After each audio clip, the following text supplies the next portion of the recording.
गुरुर्ब्रह्मा गुरुर्विष्णुः गुरुर्देवो महेश्वरः गुरुः साक्षात् परं ब्रह्म तस्मै श्रीगुरवे नमः। वागर्धाविव सम्पृक्तौ वागर्धप्रतिपत्तये जगतः पितरौ वन्दे पार्वती परमेश्वरौ। आपदामपहर्तारं दातारं सर्वसम्पदां लोकाभिरामं श्रीरामं भूयो भूयो नमाम्यहम्। श्रीरामचन्द्रं श्रितपारिजातं सीतामुखाम्बोरुहचञ्चरीकः समस्तकल्याणगुणाभिरामः निरन्तरं मङ्गलमातनोतु। हरि ओं। పరమేశ్వరస్వరూపైన సభకి నమస్కారం. ఆదిత్య వైభవము. ఆదిత్యుడు అంటే ఎవరో కాదు, సూర్యనారాయణమూర్తి.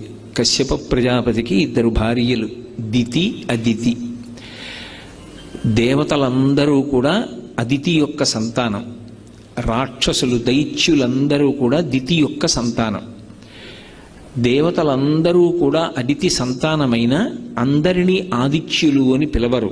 ఒక్క సూర్యనారాయణమూర్తిని మాత్రమే ఆదిత్యుడు అని పిలుస్తారు. అంటే కడుపారనివ్వాని కన్న తల్లి అని ఇంతమంది బిడ్డల్ని కన్నా సూర్యనారాయణమూర్తి తీసుకొచ్చినంత గౌరవాన్ని, ఆయన లోకహితం కోసం పడేటటువంటి శ్రమని ఇతరమైనటువంటి దేవతాస్వరూపములు ఏవీ కూడా చూపించినటువంటి కారణం చేత తల్లి అదితి తన పేరు చేత పిలవబడడానికి ఒక్క సూర్యనారాయణమూర్తి విషయంలోనే ఎక్కువ ప్రీతి చూపించింది. సూర్యనారాయణమూర్తి తల్లి యొక్క పరిపూర్ణమైనటువంటి ప్రేమకి, తల్లి యొక్క సంతృప్తికి కారణమైనటువంటి వాడు. అందుకే తల్లి పేరు తనకి పుణికి పుచ్చుకున్నాడు, ఆదిత్యుడు అని పిలువబడ్డాడు. ఆ సూర్యనారాయణమూర్తి విషయంలో ఒక విశేషం ఉంది. ఆయన సువతి ప్రేరయతి వ్యాపారేష్వితి సూర్య అని ఆయన గురించి అమరకోశం వ్యాఖ్యానం చేస్తుంది. ఆయన కేవలం ఏదో వెలుగుల ముద్ద ఒక్కటే కాదు, సమస్త జీవులను వాళ్ళు చెయ్యవలసినటువంటి కార్యకలాపముల వైపుకి ఉన్ముఖం చేస్తాడు. ఆ చైతన్య స్ఫూర్తినిస్తాడు. అందుకే సూర్యుడు అంటే కేవలముగా ఏదో ఒక కాంతి ముద్ద మాత్రమే కాదు, ఆయన పరబ్రహ్మస్వరూపం. ఈ కంటితో చూడడానికి వీలైనటువంటి పరబ్రహ్మస్వరూపం లోకంలో సూర్యుడు ఒక్కడే. అందుకే ఉపాసనా విధానంలో సూర్యనారాయణమూర్తి గురించి ఒక ప్రత్యేకమైనటువంటి విషయాన్ని ప్రస్తావన చేస్తారు. సాధారణంగా మనం పూజ చేసేటప్పుడు మనసు నిలబడడానికి ఎదురుగుండా ఏదో ఒక మూర్తిని ఉంచుకుంటాం. ఏదో విఘ్నేశ్వర మూర్తో, లేకపోతే సుబ్రహ్మణ్యుడో, పార్వతీ పరమేశ్వరులో, లక్ష్మీనారాయణులో ఏదో ఒక మూర్తిని ఉంచుకుంటాం. కానీ నేను ఏదో ఒక ఊరు వెళ్ళాననుకోండి, నాతో ఒక భగవన్మూర్తిని, ఒక పటాన్నో దేన్నో తీసుకెళ్ళడం మర్చిపోయాను. అప్పుడు నేను పూజ చెయ్యాలి అంటే ఎలా పూజ చెయ్యాలి అని అడిగితే ఉపాసనా విధానంలో ఒక విశేషాన్ని చెప్పారు.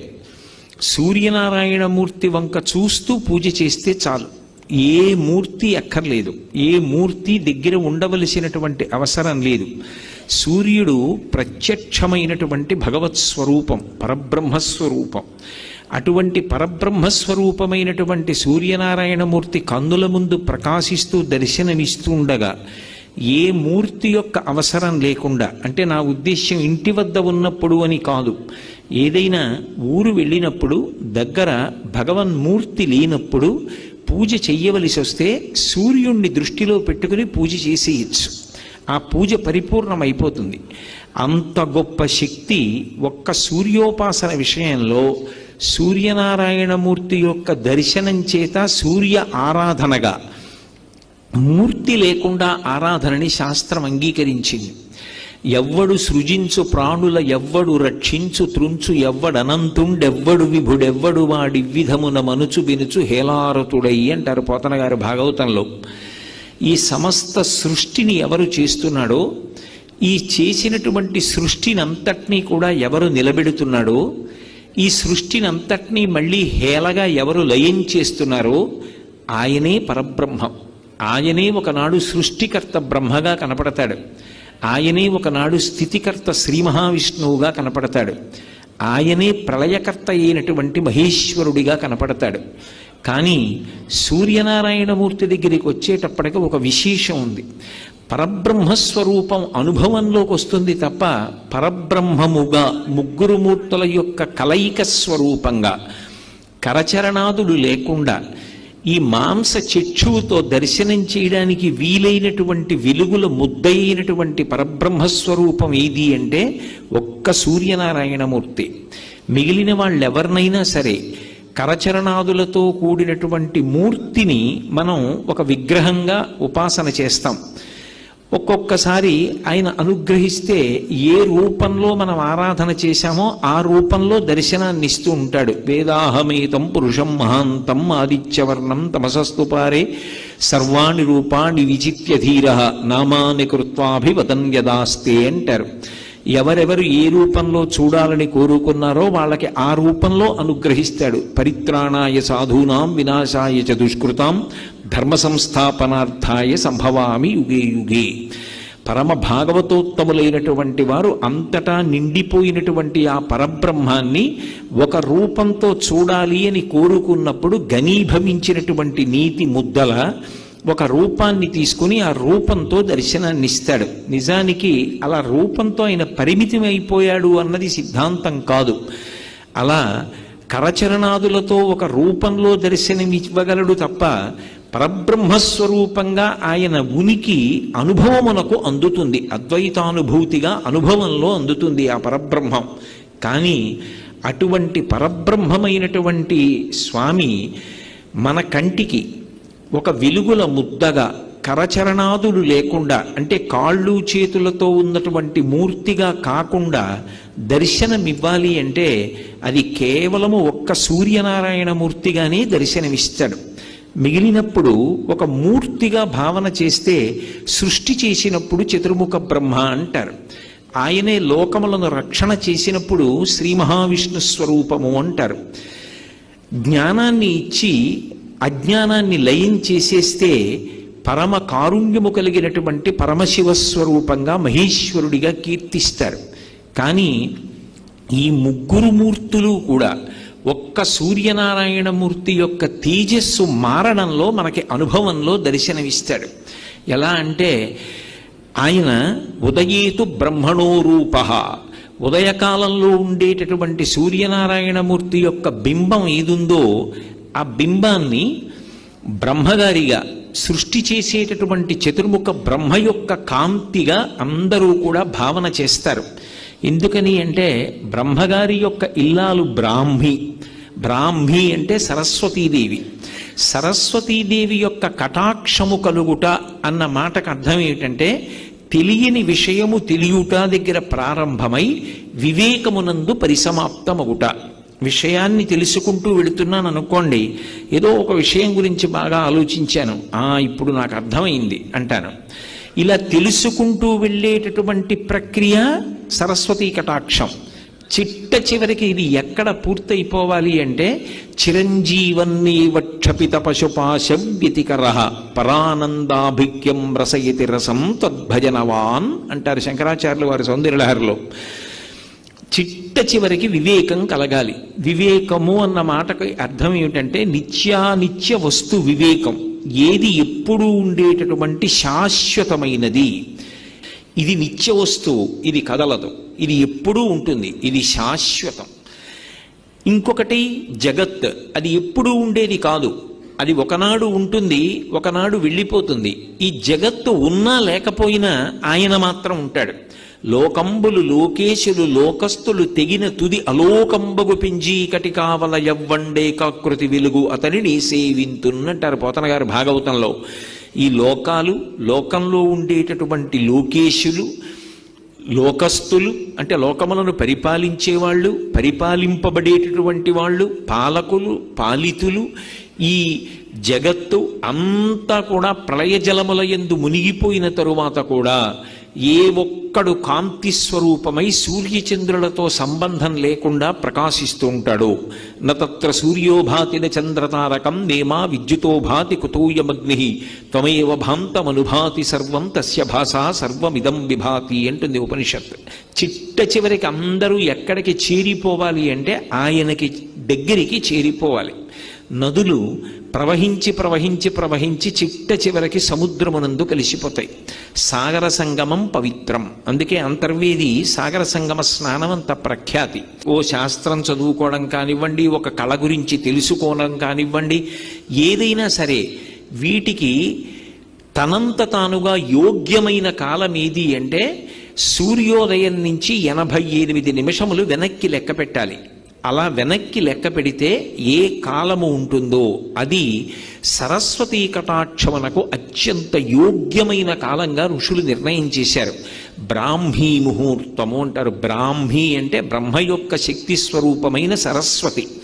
ఆమె కటాక్షం ఉంటుంది వాతావరణంలో. అందుకే సుప్రభాతం కానీ, ప్రథమ దర్శనం కానీ, పూజ కానీ, సాత్వికమైనటువంటి విషయములను అనుష్ఠించడం కానీ అన్నీ కూడా బ్రాహ్మీ ముహూర్తంలో చేస్తాయి. తెల్లవారుజామున లేచి కూర్చుని చదువుకో అంటారు. ఎందుకని అంటే ఆ తెల్లవారుజామున చేసేటటువంటి ప్రయత్నంలో మనకి ఆ సూర్యుని యొక్క శక్తి బ్రహ్మగారి యొక్క శక్తిగా, బ్రహ్మగారి అనుగ్రహంగా, బ్రహ్మ ఒకటి సరస్వతి ఒకటి కాదు, బ్రహ్మ బ్రాహ్మి వాళ్ళిద్దరూ కలిసే ఉంటారు. ఆ అనుగ్రహము ఆ కాలమునందు పరిఢవిల్లి ఉంటుంది. అందుకే ఉదయకాలమునందు సూర్యబింబాన్ని ఏ రూపంగా చూస్తారు అంటే బ్రహ్మస్వరూపంగా, సృష్టికర్త స్వరూపంగా చూస్తారు. అదే మధ్యాహ్నేతు మహేశ్వర. మధ్యాహ్న కాలం అయిందనుకోండి, ఆయనని మహేశ్వర స్వరూపంగా చూస్తారు. మధ్యాహ్నం మహేశ్వర స్వరూపము అన్న మాటకు అర్థం ఏమిటంటే ఆయన విశేషమైనటువంటి కాంతితో ఉంటాడు. అది ఎవరు భరించగలిగినటువంటి తేజస్సు కాదు. అంత తేజస్సు కలిగినటువంటి పరమాత్మ ఆయన అలా ప్రకాశిస్తుండగా ఇక ఎక్కడ చీకటి అన్నది ఉండడానికి వీల్లేదు. అంటే తమోగుణాన్ని, అజ్ఞానాన్ని పోగొట్టగలిగినటువంటి శివస్వరూపమై ప్రకాశిస్తూ ఉంటాడు. జ్ఞానదాత మహేశ్వర. అదే సూర్యబింబం సాయంకాలం ఉపాసన చేస్తున్నారనుకోండి, సాయంకాలే స్వయం విష్ణు. సాయంకాలం ఉండేటటువంటి సూర్యబింబం సాక్షాత్తు విష్ణు స్వరూపంగా కీర్తింపబడుతుంది. ఇప్పుడు ఆయనే ఉదయకాలంలో బ్రహ్మ. అందుకే సూర్యుడికి ఉండేటటువంటి పేర్లు కూడా చాలా చమత్కారంగా ఉంటాయి. ఆయనకి మిహిర అని ఒక పేరు. మిహిర అంటే కేవలము కాంతిపుంజమని కాదు, ఈ భూమిని అంతటినీ కూడా తన నీటి చేత తడుపుతాడు. ఏదో నీటి చేత తడపడం ఒక్కటే కాదు, ఏ నీటి చేత తడుపుతున్నాడో ఆ తడిపిన కారణం చేత అంకురములు లోపల నుంచి పైకొస్తాయి. అప్పటి వరకు నామరూపాలు తెలియకుండా భూమి మీద పడిపోయి ఉండిపోయినటువంటి గింజలు ఆ నీరు తగిలిన కారణం చేత సుస్పష్టంగా గుర్తుపట్టడానికి వీలుగా ఒక అంకుర రూపంలో, ఒక మొక్క రూపంలో పైకొస్తుంది. అంటే ఆయన మిహిర అన్న పేరుతో సృష్టి చేస్తాడు. సృష్టికర్త అయి బ్రహ్మగారై ఉంటాడు. అదే స్వామి పూష అని ఒక పేరుతో ఉంటాడు. పూష అన్న పేరు కలిగినటువంటి సూర్యుడు ఈ లోకములన్నిటినీ కూడా రక్షణ చేస్తూ ఉంటాడు. ఆయన అనుగ్రహం లేదనుకోండి, అసలు ప్రాణుల యొక్క ఆరోగ్యం నిలబడదు. అందుకే ఆరోగ్యం భాస్కరాది చేత్ అని పేరు. ఆరోగ్యములకు కారణం ఎవరు అంటే ఒక్క సూర్యబింబమే. ఆయన నుంచి వచ్చేటటువంటి వెలుతురు వలన, ఆ కాంతి కిరణముల వలన ఆరోగ్యం నిలబడుతుంది. ఇప్పుడు ఆధునిక కాలంలో వైద్యులు, శాస్త్రవేత్తలు కూడా అంగీకరిస్తున్నారు. సూర్య భగవానుడి యొక్క కిరణములలో ఉండేటటువంటి విటమిన్ డి వలన ఎముకలకు పుష్టి కలుగుతుంది, శరీరం పెరుగుతుంది అని అంగీకరిస్తున్నారు. కాబట్టి ఆయన లోకములకంతటికీ కూడా పోషకుడై రక్షణ కల్పిస్తాడు. సూర్యకిరణములు తగలని చోట ఒక మొక్క ఉంచారనుకోండి, ఆ మొక్క వడిలిపోతుంది, మాడిపోతుంది, ఆ మొక్క పెరగదు. సూర్యకిరణములలో ఉన్నటువంటి శక్తిని తీసుకుని చెట్లు తమ ఆకులలో పత్రహరితాన్ని తయారు చేసుకుంటాయి. ఆ పత్రహరితమును ఆహారంగా ఉంచుకుని చెట్లు వృద్ధిలోకి వస్తాయి. ఆ చెట్లు కాసినటువంటి కాయలు, వాటి పళ్ళు, ఆ ఆకులు, వాటి వేర్లు, వాటి కాండం, అవి మనకి ఆహారం. అది ఒక్క మనుష్యులకే కాదు, సమస్త ప్రాణికోటికి. ఆ విధంగా ఆయన లోకములనన్నిటినీ కూడా పోషిస్తున్నాడు, లోకములను రక్షిస్తున్నాడు. సూర్య కిరణముల చేత ఎన్నో సూక్ష్మాంగ జీవులు నశించిపోతుంటాయి. సూర్య కిరణముల చేత తప్తమైన పదార్థములు ఏ ఉంటాయో అవి చాలా కాలం నిలవ ఉంటాయి. దుర్గంధం రాకుండా నిలవ ఉండేటట్టుగా ఒక పదార్థాన్ని తయారు చెయ్యగలిగినటువంటి శక్తి సూర్య కిరణములకు ఉన్నది. ఆ ఒడియాలు పెట్టినప్పుడు ఆ తడితో, ఆ పిండితో కలిపి ఆ గుమ్మడి ముక్కల్ని, ముద్దగా ఉన్న వాటిని తీసుకెళ్లి సూర్యకిరణములలో తప్తం చేస్తే అవి గట్టిపడి ఎండిపోయిన తర్వాత డబ్బాలో పెట్టి మూత పెట్టి నెలలు ఉంచినా సరే అవి ఏ విధమైనటువంటి దుర్గంధాన్ని పొందవు, అందులోంచి చెడు వాసన రాదు. సరికదా? ఎన్నాళ్ళైన తరువాత మీరు మళ్ళీ వాటిని వేయించుకుని తిన్నా అవి ఓషధీ విలువలను కలిగి ఉంటాయి. అలాగే మామిడికి సంస్కృతంలో ఒక విశేషమైన పేరు రసోవై సహ అంటారు. రసోవై సహ అంటే భగవంతుడు. రసాలము మామిడి చెట్టు, భగవంతుడి పేరు కలిగిన చెట్టు మామిడి చెట్టు. దాని ఆకులు శుభకార్యానికి చిహ్నం, దాని కాయలు, దాని పళ్ళు విశేషమైనటువంటి ఔషధీతత్వం. అటువంటి మామిడిని నిలవ ఉంచి 365 రోజులు ఇంట్లో ఉపయోగించాలి అంటే ఒరుగులు అని మా చిన్నతనంలో మామిడి ముక్కలు చేసి సూర్యతప్తం చేస్తారు, సూర్యకిరణములలో ఎండబెడతారు. ఆ ఎండిపోయిన మామిడి ముక్క సంవత్సరంలో మామిడికాయ దొరకనటువంటి సమయంలో వంటలో వాడుకుంటే మళ్ళీ మామిడికాయ తెచ్చి కోసి వంట చేసుకుని ఏదైనా ఒక పదార్థాన్ని తయారు చేసుకుంటే ఎటువంటి రుచిని అనుభవిస్తారో అదే రుచిని అనుభవించడానికి యోగ్యమైన స్థితిని సూర్యకిరణములు కల్పిస్తున్నాయి. కాబట్టి ఆయన కిరణముల యందు అంత శక్తి ఉంది. రోజు రోజుకి సూర్యకిరణములలో ఉండేటటువంటి శక్తిని గమనించి వాటి ద్వారా ఎంత విద్యుదుత్పత్తి చెయ్యవచ్చో కూడా ఇవాళ ఆధునికులు పరిశీలనం చేసి ఆయన అనుగ్రహం చేత ఇంట్లో దీపాల దగ్గర నుంచి ఎన్నో విద్యుత్ పరికరములను వినియోగం చేస్తున్నారు.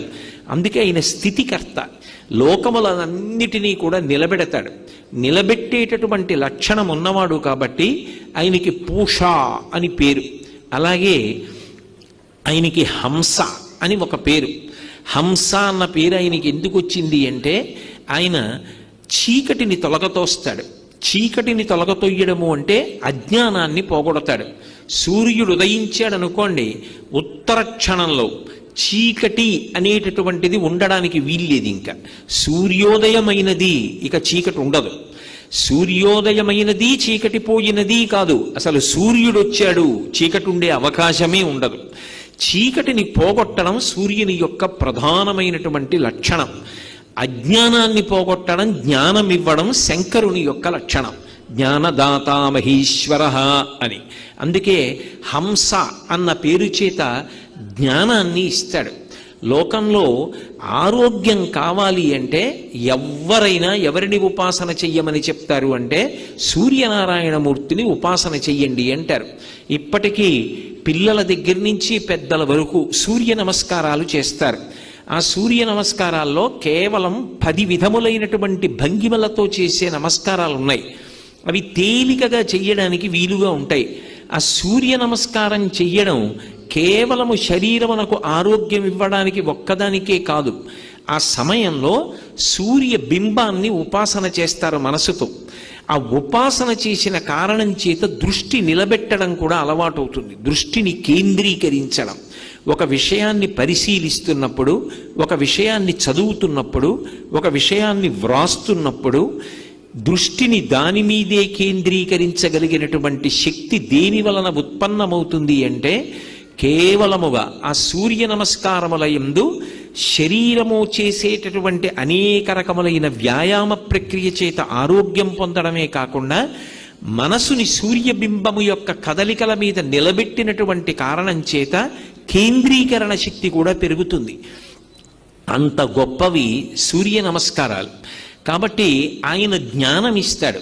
హంస అని కీర్తింపబడతాడు.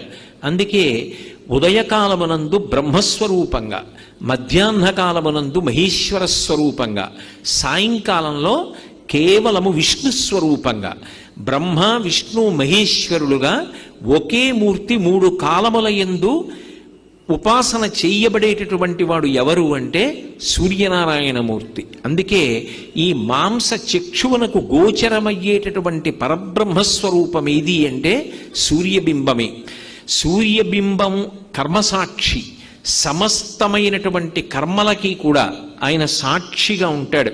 మనం ఏం చేస్తున్నాము అనేటటువంటి ప్రతి పనిని పరమాత్మ స్వరూపంగా తెలుసుకుంటూ ఉంటాడు. ఒక దీపం ఉందనుకోండి, అది కేవలం కాంతినివ్వగలదు, కానీ సూర్యబింబంలోంచి వచ్చేటటువంటి కిరణములు అలా కేవలముగా కాంతినివ్వడం కాదు, దాని యందు ఒక విశేషమైనటువంటి శక్తి ఉంటుంది. ఆ శక్తిని ఋషులు గమనించారు. అది ఏ శక్తి అంటే అది లోపల ఉండేటటువంటి హృదయ పద్మాన్ని వికసనం పొందేటట్టుగా చేస్తుంది. అందుకే సమస్త ప్రాణులు కూడా, సాత్విక ప్రాణులన్నీ కూడా సూర్యోదయానికి కన్ను తెరుస్తాయి.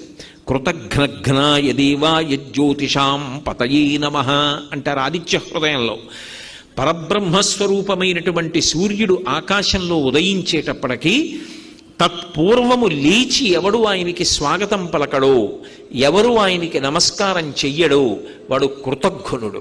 పరమాత్మయే మాంసచక్షుడి చేత దర్శించడానికి వీలుగా ప్రయాణం చేసి వచ్చి దర్శనమిస్తుంటే ఆయనని దర్శించడానికి ఉత్సుకత చూపించకుండా తమోగుణ భూయిష్ఠుడై నిద్రపోయిన వాడెవరో వాడు కృతఘ్నుడు కనుక అటువంటి కృతఘ్నుణ్ణి ఆయన శిక్ష వేసి ఇబ్బంది పెడతాడు. అంటే పాఠం చెప్పి మనసు మారుస్తాడు. కాబట్టి కృతఘ్నఘ్నాయ దేవాయ జ్యోతిషాం పతయే నమః అంటారు. అటువంటి సూర్యబింబం ఏదున్నదో దాని యందు ఒక విశేషమైనటువంటి శక్తి ఉంటుంది. దాన్ని ఋషులు గుర్తించారు. అరుణము, సౌరపాఠము వీటిల్లో ఇచ్చారు. మహానుభావులు, దార్శనికులైనటువంటి కవులు మహాభారతాది ఇతిహాసములను ఆంధ్రీకరించినటువంటి తిక్కన గారు, వాల్మీకి మహర్షి వంటి వారు ఆ సూర్యోపాసన గురించి మనకి అద్భుతమైనటువంటి విశేషాల్ని ఆవిష్కరించారు. మహాభారతంలో తిక్కన గారు విరాట పర్వంలో సూర్యోదయం గురించి ఒక సీసపద్యం చేశారు.